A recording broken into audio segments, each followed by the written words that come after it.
Hi, I'm Tom Scioli, author of Jack Kirby, The Epic Life of the King of Comics, and I Am Stan, a graphic biography of the legendary Stan Lee, both of which are available for pre-order by following the pre-order links in the show notes below. So here it is, New Gods number 10, The Insect Hordes of Mantis Invade Earth, The Doomed Dominion. Now, for some reason, the covers of these old comics are flaking off in a way that the interior pages are not. So I'm guessing it's something to do with the way the sort of gloss ages. Beneath the world of New Genesis are the burrows that support the strange species the gods refer to as the bugs. Countless numbers of them, savage and restless, are stirring within their great colony known as the Mound. A powerful force has returned among them. He lies now in his power pod, generating and building the immense cosmic charges with which he will lead his legions against Earth, the doomed dominion.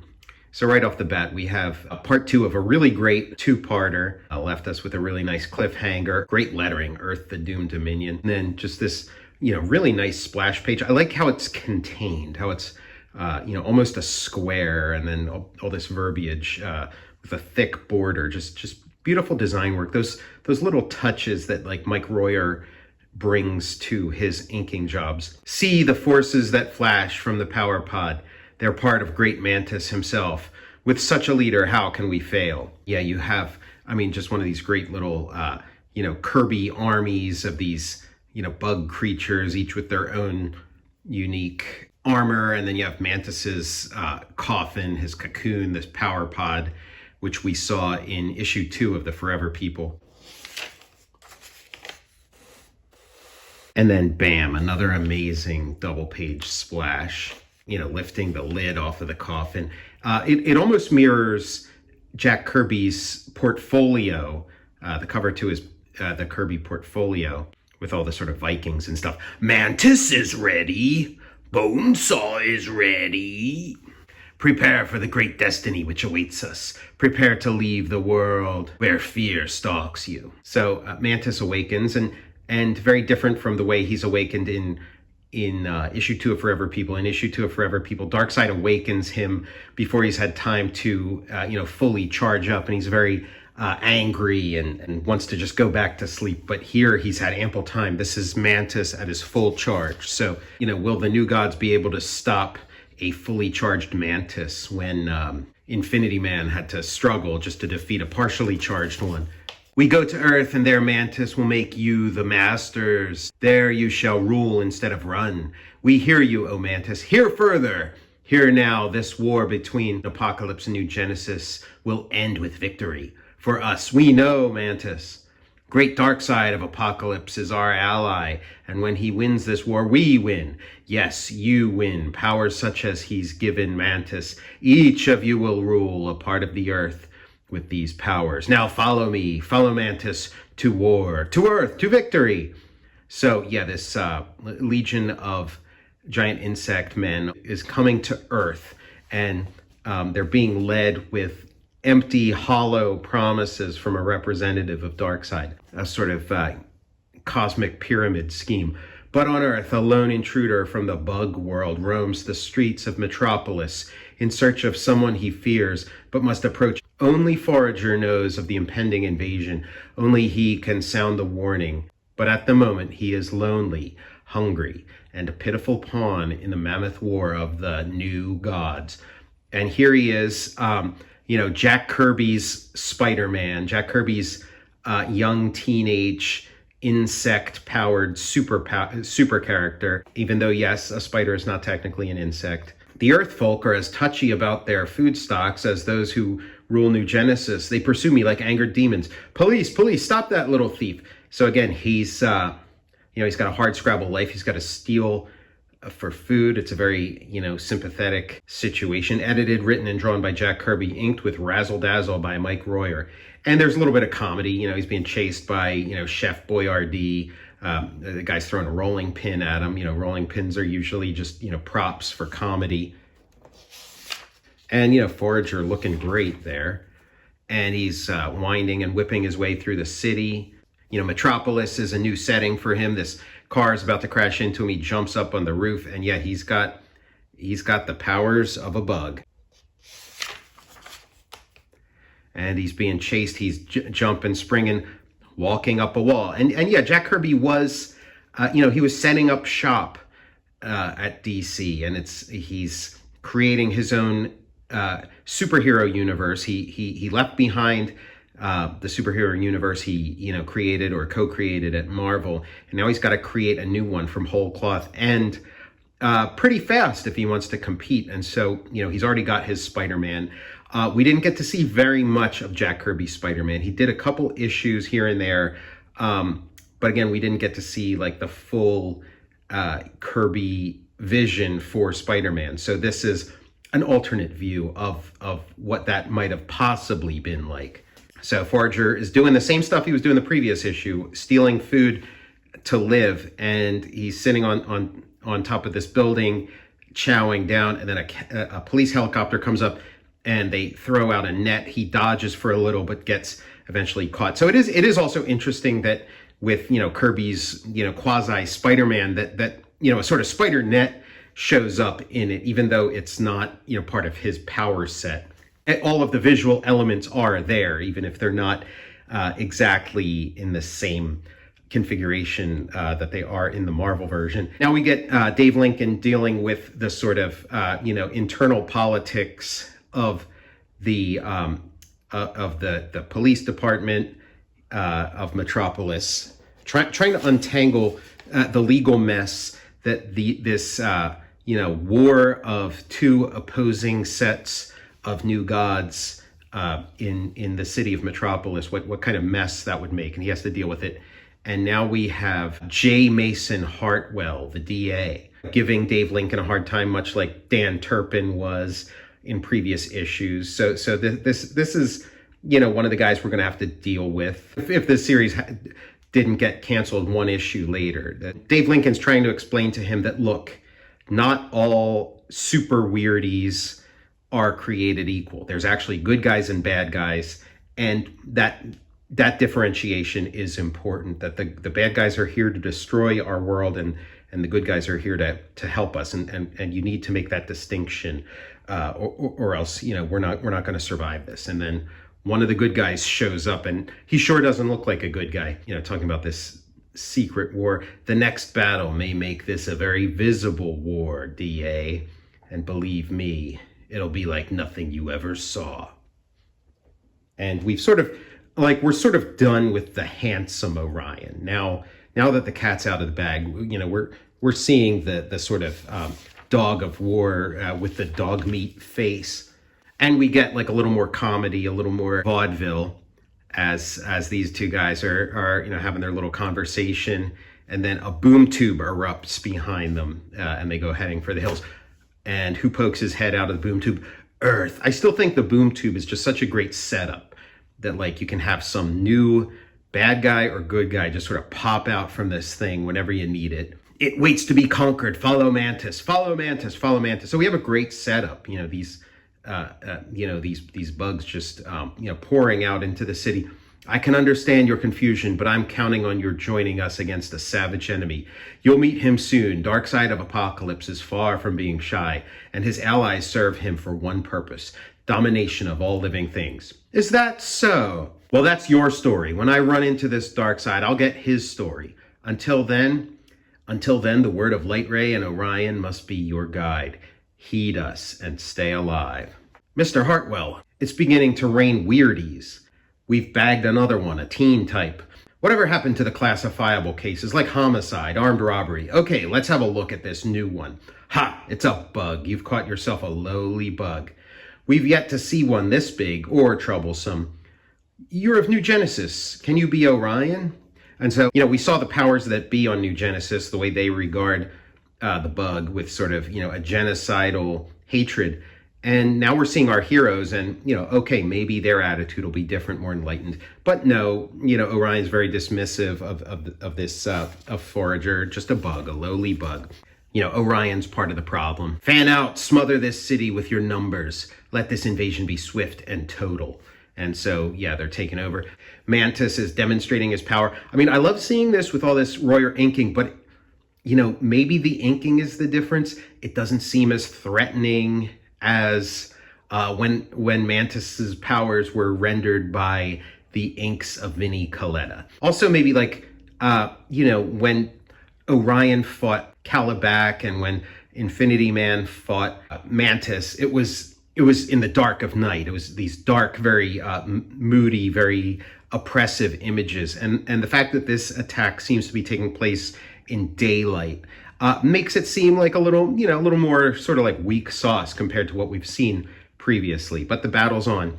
You called me by name, you, a lowly New Genesis bug. Now, this word balloon seems to be pointing towards Light Ray, and you know, it would be a shame if Light Ray, this super enlightened guy, is even you know, part of this, you know, sort of anti-bug sentiment on New Genesis, which is possible. But I'm thinking even though it looks like it's pointing at Light Ray, it's supposed to be pointing at Orion. You called me by name, you, a lowly New Genesis bug. Yes, I dare call you Eternals by name. I am one of you. Orion, he speaks the truth. There's no time to tell my story. I am Forager, here to tell you that Mantis is on his way here. Mantis? It's what we feared, Orion. Mantis has amassed an army in the bug colonies. What is there to say but to battle? Forager joins you willingly. They'll come in endless array. That's the enemy we must face. No, you don't. All of you are still under arrest. Stand clear. You heard the young one. Do what you must later. But now, your city's in danger. We must meet it now. Now. If you gimmicky goblins take one more step, I'm ordering my men to shoot. Then suddenly, zwoosh, they're gone just like that. Stop them, stop them. We'll have to find them first, sir. You, Lincoln, tell me what happened.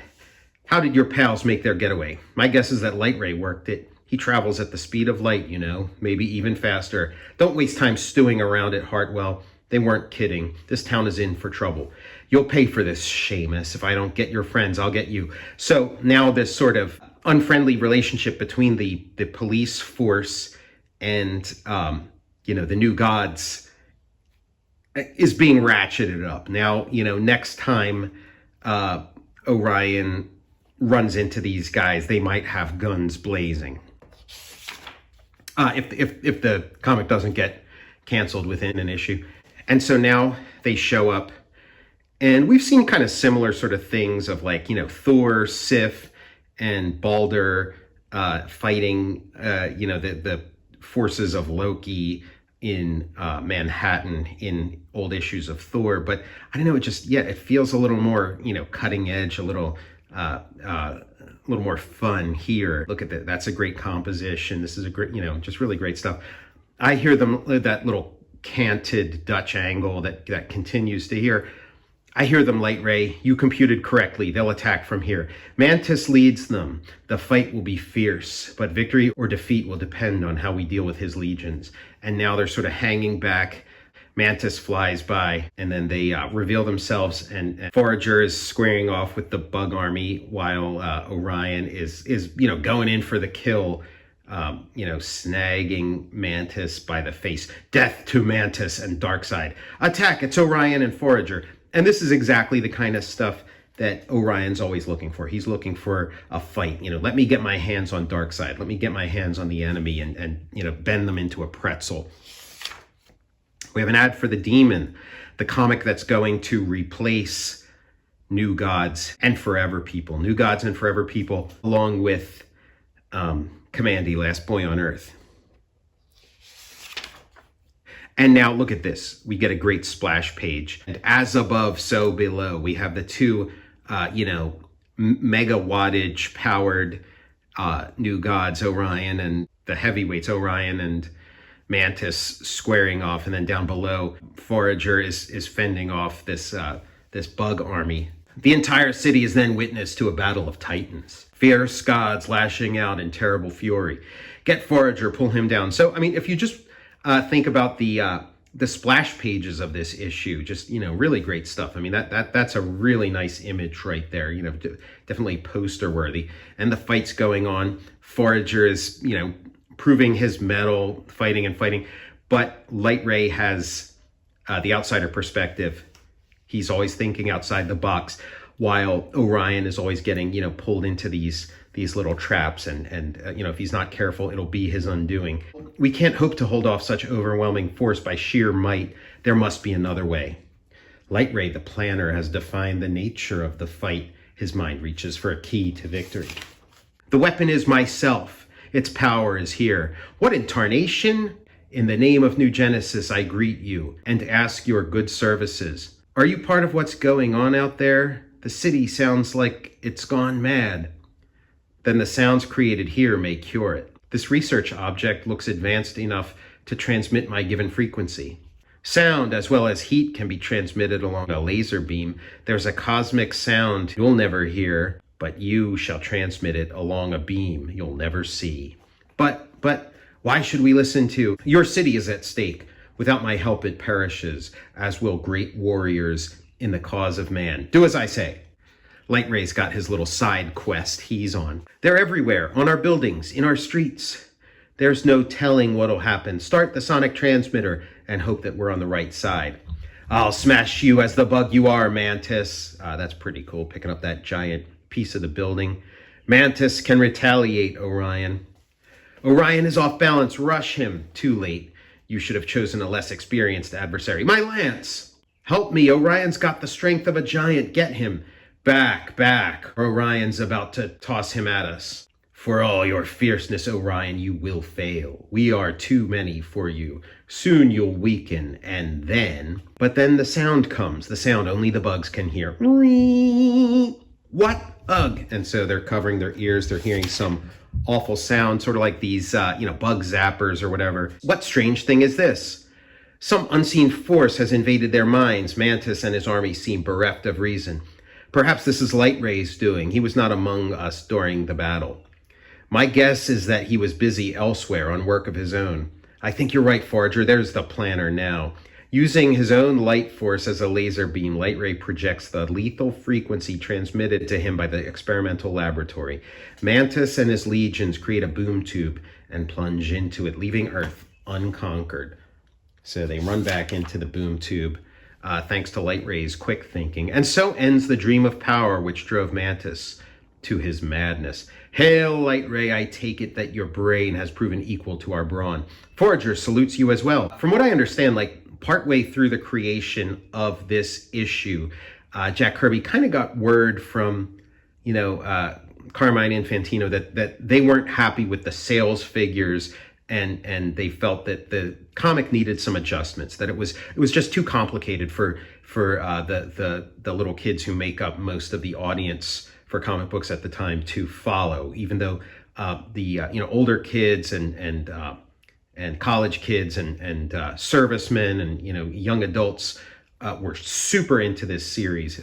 He felt it was too, Carmine Infantino and the brass at DC felt it was too complicated for the young kids. So they asked Jack to sort of dumb it down, simplify it, and make more sort of self-contained issues. And so that's the sense I get from this issue. It starts off really strong, but then Light Ray kind of ruins the fun, kind of brings everything to a premature closure. It just doesn't feel like the kind of pacing and storytelling and Sturm und Drang that Jack Kirby was doing, in this series up to this point. I get the feeling that this wasn't meant to be a two-parter, but was meant to sort of, maybe be a three-parter, maybe linger on a little, and maybe the bug menace was supposed to sort of carry over a little bit more. I mean, I could even see it with a similar, going a similar way, but with a less cut and dried ending, where maybe, Light Ray does his thing and then the bug retreat into the sewers or something, and maybe they go into like a temporary hibernation state, but are kind of like still there, like as a menace that could, emerge at any time, or they think they're defeated, and then we cut away to like a little scene in the sewer, and you see that, that's where they fled, and they're waiting and chewing at the base of the city, something like it's just the ending is too clean. It's too much of like a DC Comics ending. It's just too much of like a pre-Marvel ending. It's it's very typical comics, and this whole series up to this point has been anything but. So this is, this issue's a lot of fun, but again, it just feels like a little bit of weak sauce compared to what we've seen before. It's got some great moments, but I wouldn't group it with that really great run of issues that we had from like issue 5 to issue 9. I thank you, friends, for I did act in my own way. At any rate, our battle is won. One more thrust inspired by Darkseid has been blunted. Earth lies troubled, but free to pursue its own destiny. But the gods are ever near, a part of men's lives, giant reflections of the good and evil that men generate within themselves. I mean, the way this is written, I wouldn't be surprised even if maybe Kirby wasn't 100% sure that there would be an 11th issue, and is just sort of giving this some kind of closure. The next issue, issue 11, is the final issue, and he does again works really hard to give the series some kind of closure, even though he didn't plan to have to wrap it up in 22 pages. And here we have an ad for The Demon, a new and exciting character spawned from the ancient cultures to battle the kind of villains that shake you up. Look out for him. He'll be at your news dealer soon. And the Demon and Commandy become the sort of, hot new toys that Carmine Infantino falls in love with, and as a result, cancels New Gods and Forever People to make room in Jack's schedule to work on these books that he sees much more potential, that Carmine sees much more potential in. Horror is becoming like a new trend in comics and at DC around this time, at Carmine Infantino's behest. And so that's where we got Dead Man showing up in the Forever People, this sort of spooky superhero. And now we have, Jack Kirby's Demon coming into its own. I'm Tom Scioli, author of Jack Kirby, The Epic Life of the King of Comics, and I Am Stan, a graphic biography of the legendary Stan Lee, both of which are available for pre-order by following the pre-order links in the show notes below. I'll see you next time for New God Sunday School.